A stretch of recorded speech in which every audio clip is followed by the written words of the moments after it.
Hello guys, welcome back to my channel. So ಇವತ್ತಿನ ವೀಡಿಯೋದಲ್ಲಿ KSET exam ಬಗ್ಗೆ ಹೇಳ್ತಾ ಹೋಗ್ತೀನಿ. ಸೊ ಮೋಸ್ಟ್ ಕಾಮನ್ ಆಗಿ ಆಲ್ರೆಡಿ ಕೆಸೆಟ್ಗೆ ಏನು ಬೇಕು, ಪ್ರಿಪ್ರೇಷನ್ ಏನು ಬೇಕು, ಕಾಮರ್ಸ್ ಸಬ್ಜೆಕ್ಟಲ್ಲಿ ವೀಡಿಯೋಸನ್ನು ಅಪ್ಲೋಡ್ ಮಾಡ್ತಾ ಇದ್ದೀನಿ. ಸೊ ಎಲ್ಲರೂ ಕೂಡ ನನ್ನ ವೀಡಿಯೋಸ್ನ ವಾಚ್ ಮಾಡ್ತಾ ಇದ್ದೀರಾ ಅಂತ ಅಂದ್ಕೊಳ್ತಾ, ಸೊ ಯಾರ್ಯಾರೆಲ್ಲ ನನ್ನ ವೀಡಿಯೋಸನ್ನು ಸಬ್ಸ್ಕ್ರೈಬ್ ಮಾಡಿದ್ರೆ ವಾಚ್ ಮಾಡ್ತಾ ಇದ್ದೀರಾ, ದಯವಿಟ್ಟು ನನ್ನ ಚಾನಲ್ನ ಸಬ್ಸ್ಕ್ರೈಬ್ ಮಾಡಿ, ವೀಡಿಯೋಸನ್ನು ವಾಚ್ ಮಾಡಿ, ಅದ್ರ ಜೊತೆಗೆ ಕೊನೆ ತನಕ ವೀಡಿಯೋನ ಸ್ಕಿಪ್ ಮಾಡದೆ ನೋಡಿ ಅಂತ ಹೇಳ್ತಾ, ಸೊ ಮೋಸ್ಟ್ ಕಾಮನ್ ಆಗಿ ಎಲ್ಲರಿಗೂ ಗೊತ್ತಿರೋ ಹಾಗೆ ಅಕ್ಟೋಬರ್ 11 ಅಲ್ವಾ.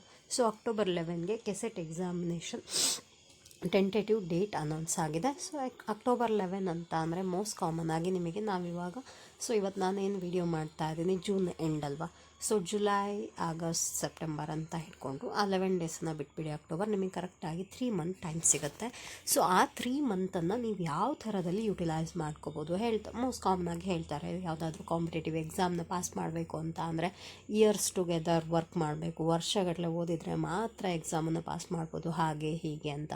ಸೊ ಮನ್ಸ್ ಮಾಡಿದ್ರೆ ಏನು ಬೇಕಾದರೂ ಮಾಡ್ಬೋದಲ್ವ.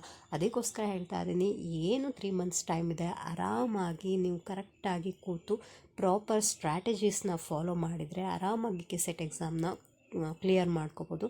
ಸೊ ಕೆಸೆಟ್ ಎಕ್ಸಾಮ್ನ ಕ್ಲಿಯರ್ ಮಾಡ್ಕೊಳ್ತೀರಾ ಅಂತ ಅಂದರೆ ಮೋಸ್ಟ್ ಕಾಮನ್ ಆಗಿ ಏನು ಮಾಡ್ಬೋದು, ಅಸಿಸ್ಟೆಂಟ್ ಪ್ರೊಫೆಸರ್ ಪೋಸ್ಟ್ಗೆ ಅಪ್ಲೈ ಮಾಡ್ಬೋದು. ಗೌರ್ಮೆಂಟಿಂದ ಕಾಲ್ ಆಗ್ತಾ ಇದೆ ಅಂತ ಅಂದರೆ, ಇಲ್ಲ ಗೌರ್ಮೆಂಟಿಂದ ಕಾಲ್ ಆಗಿಲ್ಲ ಸ್ಪೆಸಿಫಿಕ್ ಆಗಿ ಅಂತ ಅಂದರೆ ಅಸಿಸ್ಟೆಂಟ್ ಪ್ರೊಫೆಸರ್ ಏನು ಗೆಸ್ಟ್ ಫ್ಯಾಕಲ್ಟೀಸ್ ಇದೆ ಅಲ್ವಾ, ಸೊ ಗವರ್ನಮೆಂಟ್ ಕಾಲೇಜಲ್ಲಿ ಅದನ್ನು ಕೂಡ ಅಪ್ಲೈ ಮಾಡಿ ವರ್ಕ್ ಮಾಡ್ಬೋದು, ಇಲ್ಲ ಪ್ರೈವೇಟ್ ಕಾಲೇಜಸಲ್ಲಿ ವರ್ಕ್ ಮಾಡ್ಬೋದು.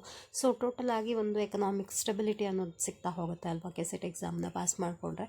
ಅದಕ್ಕೋಸ್ಕರ ಹೇಳ್ತಾ ಇದ್ದೀನಿ. ಸೊ ಇವತ್ತಿಂದನೇ ಯಾರ್ಯಾರೆಲ್ಲ ಆಲ್ರೆಡಿ ಪ್ರಿಪ್ರೇಷನ್ನ ಸ್ಟಾರ್ಟ್ ಮಾಡಿದ್ದೀರಾ, ವೆಲ್ ಆ್ಯಂಡ್ ಗುಡ್. ಯಾರು ಇನ್ನೂ ಕೂಡ ಪ್ರಿಪ್ರೇಷನ್ನ ಸ್ಟಾರ್ಟ್ ಮಾಡಿಲ್ಲ ಅವ್ರಿಗೆ ಇನ್ನೊಂದು ಸತಿ ಹೇಳ್ತಾ ಇದ್ದೀನಿ, ನೀವು ಇವತ್ತಿಂದ ಪ್ರಿಪ್ರೇಷನ್ನ ಸ್ಟಾರ್ಟ್ ಮಾಡಿದ್ರೂ ಕೂಡ ಪ್ರಾಪರ್ ಸ್ಟ್ರಾಟಜೀಸ್ನ ಫಾಲೋ ಮಾಡಿದರೆ ಆರಾಮಾಗಿ ಕೆಸೆಟ್ ಎಕ್ಸಾಮ್ನ ಪ್ರಿಪೇರ್ ಆಗ್ಬೋದು, ವಿತ್ ಕೆಸೆಟ್ ಎಕ್ಸಾಮ್ನ ಕ್ಲಿಯರ್ ಕೂಡ ಮಾಡ್ಕೋಬೋದು. ಅದಕ್ಕೋಸ್ಕರ ಹೆಲ್ಪ್ ಆಗಲಿ ಅಂತ. ಸೊ ಕಾಮರ್ಸ್ ಅಂತ ಬಂದಾಗ ಕನ್ನಡದಲ್ಲಿ ವೀಡಿಯೋಸ್ ಅವೈಲೇಬಲ್ ಇರೋದು ತುಂಬ ಕಡಿಮೆ ಇದೆ. ಸೊ ನಾನು ಎಲ್ಲರಿಗೂ ಯೂಸ್ಫುಲ್ ಆಗಲಿ ಅಂತ ನಾನು ಮಾತ್ರ ಕೆಸೆಟ್ನ ಕ್ವಾಲಿಫೈ ಮಾಡ್ಕೊಂಡಿದ್ದೀನಿ, ಬೇರೆಯವ್ರಿಗೆ ಏನಕ್ಕಾಗೋದಿಲ್ಲ, ಅವು ಯಾವುದು ಬೇಡ, ಬೇರೆಯವ್ರಿಗೆ ಹೆಲ್ಪ್ ಆಗಲಿ ಅನ್ನೋ ಒಂದೇ ಒಂದು ಇಂಟೆನ್ಷನಿಂದ ನಾನು ಸ್ಟಡಿ ಮಾಡ್ತಾ ಇದ್ದಾಗ ಏನೇನೆಲ್ಲ ಸ್ಟ್ರಾಟಜೀಸ್ನ ಫಾಲೋ ಮಾಡಿದ್ದೆ, ಕಾಮರ್ಸನ್ನು ಯಾವ ಥರ ಓದಿದ್ದೆ ಅನ್ನೋ ಬೇಸಲ್ಲಿ ನಾನೇನು ಮಾಡ್ತಾ ಇದ್ದೀನಿ, ಈಸಿ ಆ್ಯಂಡ್ ಸಿಂಪಲ್ ಲ್ಯಾಂಗ್ವೇಜಲ್ಲಿ ವೀಡಿಯೋಸ್ನ ಅಪ್ಲೋಡ್ ಮಾಡ್ತಾ ಇದ್ದೀನಿ.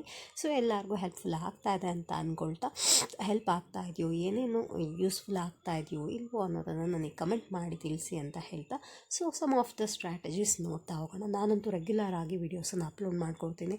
ಸೊ MCQsನ ಸಾಲ್ವ್ ಮಾಡೋಣ, ಕಂಟೆಂಟ್ ಏನೇನಿದೆ, ಇಂಪಾರ್ಟೆಂಟ್ ಟಾಪಿಕ್ಸ್ ಏನಿದೆ, ಆ ಬೇಸಲ್ಲಿ ನಾನು ಏನು ಮಾಡ್ತೀನಿ, ವೀಡಿಯೋಸನ್ನು ಅಪ್ಲೋಡ್ ಮಾಡ್ತಾ ಹೋಗ್ತೀನಿ.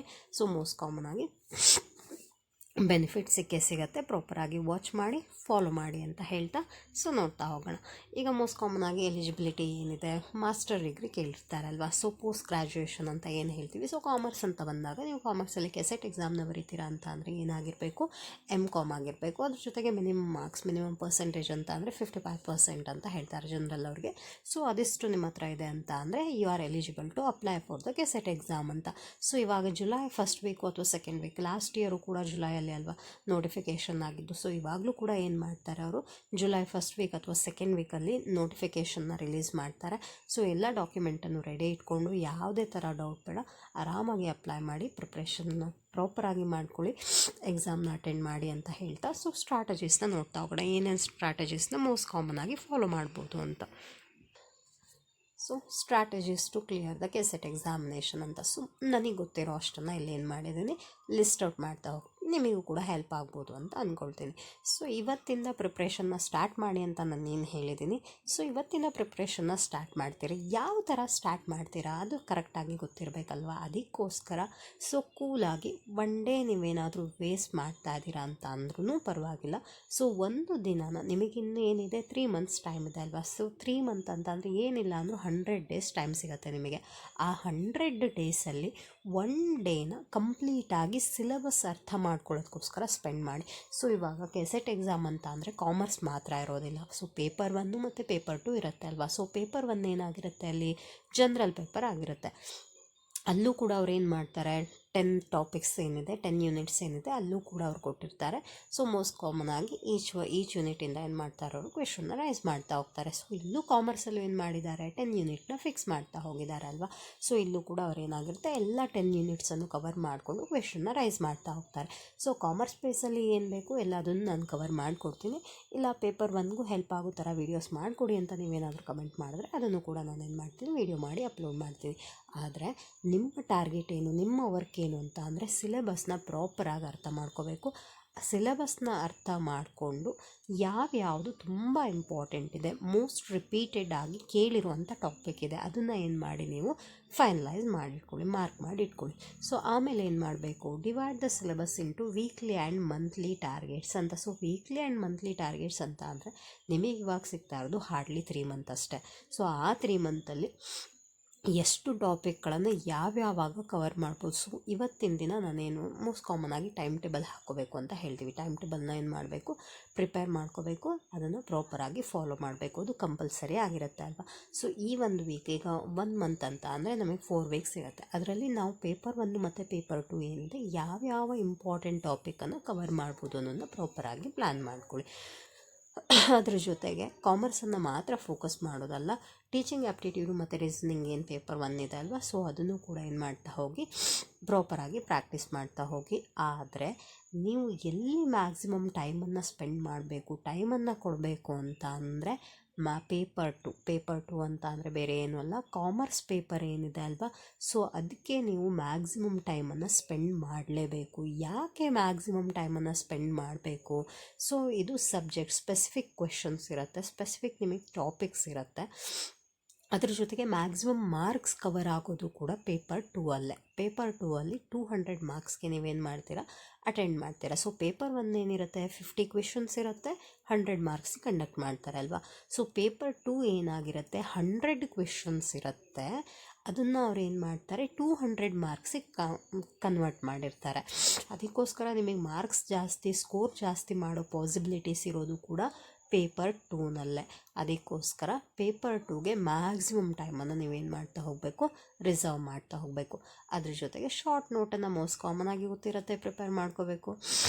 So revising compulsory. ನೀವೇನೇನು ಓದ್ತಾ ಹೋಗ್ತೀರಾ ವೀಕ್ಲಿ ಬೇಸಲ್ಲಿ ರಿವೈಸ್ ಮಾಡ್ತಾ ಹೋಗಿ.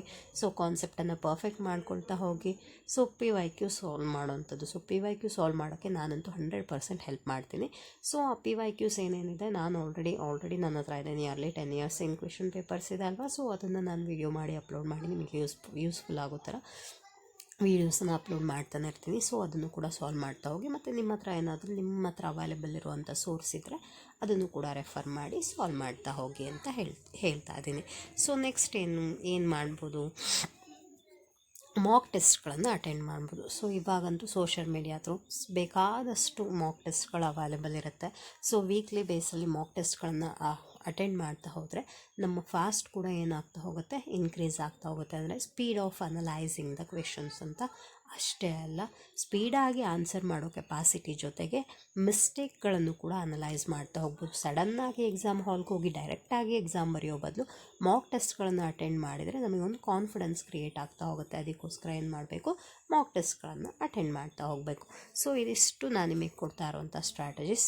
ಫಸ್ಟ್ ಒಂದು ಸ್ಟ್ರಾಟಜಿ ಬೇಸಲ್ಲಿ ಸೊ ಯಾವ್ಯಾವ ಥರದಲ್ಲಿ ನೀವು ಪ್ಲ್ಯಾನ್ ಮಾಡ್ಕೋಬೋದು ಅನ್ನೋದನ್ನು ಸಿಂಪಲಾಗಿ ಹೇಳಿದ್ದೀನಿ. ಸೊ ಇದೆಲ್ಲರಿಗೂ ಕೂಡ ಯೂಸ್ಫುಲ್ ಆಗಿದೆ ಅಂತ ಅಂದ್ಕೊಳ್ತಾ, ಸೊ ನಾನು ಹೇಳೋದಿಷ್ಟೇ, ಎಲ್ಲರೂ ಕೂಡ ಯಾವುದೇ ಕಾರಣಕ್ಕೂ ಡೌಟ್ ಬೇಡ. ಪಾಸ್ ಆಗುತ್ತೋ ಇಲ್ವೋ, ಇನ್ನು ಟೈಮ್ ಜಾಸ್ತಿ ಇಲ್ಲ, ಹೇಗೆ ಓದೋದು, ಯಾವ ಥರ ಓದೋದು, ಅದು ಯಾವುದೂ ಬೇಡ. ಸೊ ಕಾಮರ್ಸನ್ನು ಕನ್ನಡದಲ್ಲಿ ನೀಟಾಗಿ ಸಿಂಪಲಾಗಿ ಎಕ್ಸ್ಪ್ಲೈನ್ ಮಾಡಿ ವೀಡಿಯೋಸನ್ನು ಅಪ್ಲೋಡ್ ಮಾಡಿಕೊಡ್ತೀನಿ. ಸೊ ನನ್ನ ಜೊತೆಗೆ ನೀವು ಪ್ರಿಪ್ರೇಷನ್ನ ಸ್ಟಾರ್ಟ್ ಮಾಡಿ. ನಂದು ಆಲ್ರೆಡಿ ಕ್ಲಿಯರ್ ಆಗಿದೆ. ಸೊ ನಾನು ಫಾಲೋ ಮಾಡಿರೋ ಸ್ಟ್ರಾಟಜೀಸ್ನ ನಿಮಗೆ ತಿಳಿಸ್ಕೊಡ್ಬೇಕು ಅನ್ನೋ ಒಂದೇ ಒಂದು ಕಾನ್ಸೆಪ್ಟ್ ನನ್ನಲ್ಲಿರೋದು. ಸೊ ಅದಕ್ಕೋಸ್ಕರ ಎಲ್ಲರಿಗೂ ನಾನು ಕೇಳ್ಕೊಳ್ತಾ ಇರೋದಿಷ್ಟೇ, ನನ್ನ ಚಾನಲ್ನ ಸಬ್ಸ್ಕ್ರೈಬ್ ಮಾಡಿ, ನನ್ನ ಜೊತೆ ನೋಟಿಫೈಡ್ ಆಗಿರಿ. ನಾನು ಅಪ್ಲೋಡ್ ಮಾಡೋ ಪ್ರತಿಯೊಂದು ವಿಡಿಯೋ ನೋಟಿಫಿಕೇಷನ್ ನಿಮಗೆ ಬರ್ತಾ ಇದ್ದರೆ so with the help of that ನೀವು ಪ್ರಾಪರಾಗಿ ಪ್ರಿಪೇರ್ ಆಗ್ತಾ ಹೋಗ್ಬೋದು ಅಂತ ಹೇಳ್ತಾ, thank you everyone. Thank you for watching.